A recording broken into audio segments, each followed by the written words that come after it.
Narendra Modi government's white paper on the state of Indian economy, Congress party released black paper against Modi government, filing a series of charges against the government on issues of economy, social injustice, alleged misuse of agencies, etc. Prime Minister Narendra Modi, in fact, while giving farewell to the retiring MPs, countered Mallikarjun Kharge, who released the black paper against the government, and said that for the nation's progress, it's important to evade evil eye, and he's ready to accept Kharge's black paper as Kala Tika. और भी ऐसी कुछ घटना हुई, कभी कभी fashion parade का भी हमने दृश्य देखा, काले कपड़ों में सदन को फैशन शो का भी लाभ मिला। तो ऐसी विविधताओं के अनुभव के बीच हमारा कार्यकाल बीता और मैं तो अब खड़गे जी आ गए हैं तो मेरा एक धर्म तो निभाना ही पड़ता है मुझे। कभी कभी कुछ काम इतने अच्छे होते हैं जो बहुत लंबे समय तक उपयोगी होते हैं। हमारे यहाँ कोई बच्चा कुछ अच्छी चीज कर लेता है, कोई बच्चा अच्छे कपड़े पहन करके अवसर के लिए तैयार होता है तो परिवार में एक आध स्वजन आ जाता है, किसी की नजर लग जाएगी, देखो काला टीका कर दो, तो ऐसे काला टीका कर देते हैं। आज देश पिछले 10 साल में समृद्धि के नए नए शिखर सर कर रहा है। एक भव्य दिव्य वातावरण बना है, उसको नजर न लग जाए, इसलिए काला टीका करने का एक प्रयास हुआ है। मैं उसके लिए भी खड़गे जी, अगर यही लो फिर पहले होता तो अच्छा था। 91 ईयर्स में क्या करेंगे? छोड़िए, आपकी बात पर कुछ कहना चाहते हैं, आपकी इजाजत हो तो पीयूष जी कुछ कहना। नहीं साहब, नहीं तो अगर समझ आ जाए ये चुप, ये देखो आप उनको ऐसा ही देते हैं, बाकी के वक्त हमको नहीं देते। नहीं कल I am not giving floor to him sir. No, you see, sir, I am telling you, this is not going to be a permanent thing. You remember, sir, you can't ask. When I asked, I want to get clarification, you did not allow when Modi ji was speaking. See, this is nothing. Even if I interfere, Modi is capable to give answer. Why you are doing Please this? Continue. In democracy, it happens. Well, and इसीलिए मैं आपको उनको खैर इस वक्त जरूरत थी, वो हो गई, उसके बारे में मैं कुछ नहीं बोलता कि उन्होंने जो कुछ बोलना है बोल दिया है और उसका जो कुछ इलाज करना है मोदी जी ने कर दिया है, इसीलिए वो ठीक ठाक हो रहा है उनके साथ। सर, मनमोहन सिंह जी पूरी दुनिया जानती है कि वे विश्व के जाने माने अर्थशास्त्र हैं। उनके समय में आज तक की सबसे अधिक विकास दर रही है।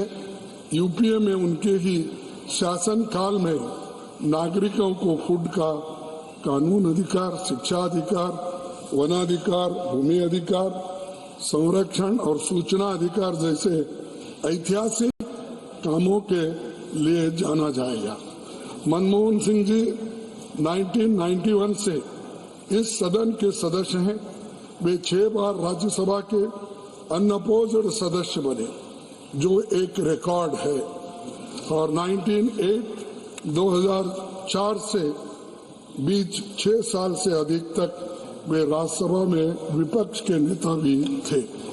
2004 और 14 तक 2 बार देश के प्रधानमंत्री और राज्यसभा के नेता सदन रहे।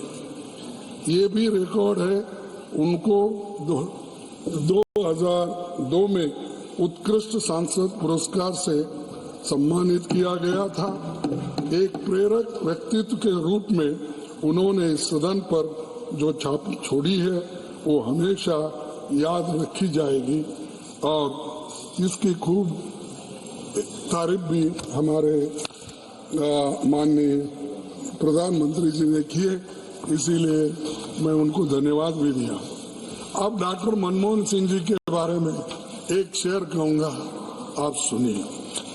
आपकी सोच को आवाज हम देंगे, आपकी सोच को आवाज हम देंगे, आपके ख्वाब को आगाज हम देंगे, आपके खौफ को आगाज हम देंगे। आपके जाने पर इतना भरोसा दिलाते हैं, आपके जाने पर इतना भरोसा दिलाते हैं, आपके इरादों को परवाज हम देंगे। तो ये है। और सभापति जी, राज्यसभा काउंसिल ऑफ स्टेट्स ही नहीं है, एक काउंसिल ऑफ आइडियाज भी है। एक से एक बड़ी हस्तियों ने इसे रोशन किया है, ज्ञान और योग्यता से अपनी छाप छोड़ी है। जाहिर है कि कई साथी वापस यहाँ फिर लौटेंगे, कुछ लोकसभा में आएंगे और जो नहीं आएंगे वे सभी समाज में अपना सार्थक योगदान देंगे। राजनेता, मैं आपका धन्यवाद करता हूँ क्योंकि आपने मुझे अच्छे समय पे बोलने के लिए मौका दिए, क्योंकि प्राइम मिनिस्टर जी तो खुद ही 2004 और 14 का जो कार्यकाल था मनमोहन सिंह जी का, वो बहुत ही अच्छा था। उन्होंने अच्छी काम की, इसकी जो सालाना या उसकी जो तारीफ की, उसीलिए मैं आपको धन्यवाद देता हूँ। ऐसी ही चलती रहे, जो अच्छे काम होते उसकी तारीफ करो, जो कमियां होती है वो गिनते जाओ।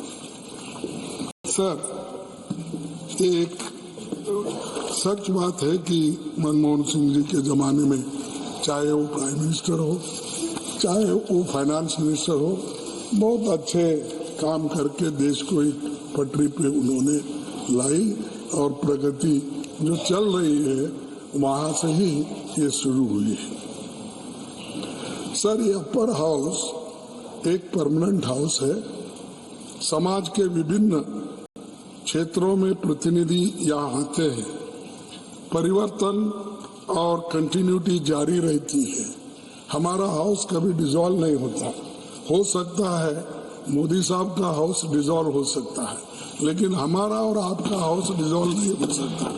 ये चलते रहते हैं और 1/3 मेंबर्स रिटायर होते हैं, फिर आते हैं कि उसमें अच्छे लोग, बहुत से आर्टिस्ट आते हैं, लिटरेरी फिगर आते हैं, साइंटिस्ट आते हैं और अच्छे बोलने वाले आते हैं, प्रोफेसर्स आते हैं, और जो देश के बारे में अपनी आइडिया देने वाले या मार्गदर्शन करने वाले लोग यहाँ पर इस सदन में रहते हैं। तो इसका फायदा भी सरकार को होता है और सरकार भी उनके विचारों को सोच समझकर कानून में तब्दीली करना, कानून में उसको समाया जाना, ये काम करते रहते हैं, पहले से भी करते आए हैं। सभापति जी, समय अपनी गति से चलता रहता है, संस्थाएं कायम रहती है, लोगों के चेहरे बदलते रहते हैं, नए आते पुराने जाते हैं। फिर भी इस क्रम में मई महीनों तक कुल 28 सांसद रिटायर हो रहे हैं। जो लोग रिटायर हो रहे हैं उसमें कोई अहम लोग भी हैं और हमारी कांग्रेस पार्टी से देश के पूर्व प्रधानमंत्री जी doctor Manmohan Singh ji, Abhishek Manu Singh ji, Rajmani Patel, doctor Syed Nasir Hussain, doctor L Hanumanthaiah, GC Chandrashekhar, Akhilesh Prasad Singh, Narayan Bhai Rathod, doctor Amit Yagnik और कुमार केतकर ये अप्रैल में रिटायर होंगे। लेकिन और भी मेंबर्स जो है वो सभी का मैं याद करता हूं जो रिटायर हो रहे, और इसमें बहुत से लोग फिर वापस भी आ रहे हैं, ऐसा नहीं कि वो परमानेंट रिटायर हो रहे। Right, so Mallikarjun Kharge, of course, speaking after Prime Minister Narendra Modi, and Prime Minister Narendra Modi mentioned the black paper released by the Congress, and he in fact has thanked Mallikarjun Kharge and the opposition for the Kala Tika.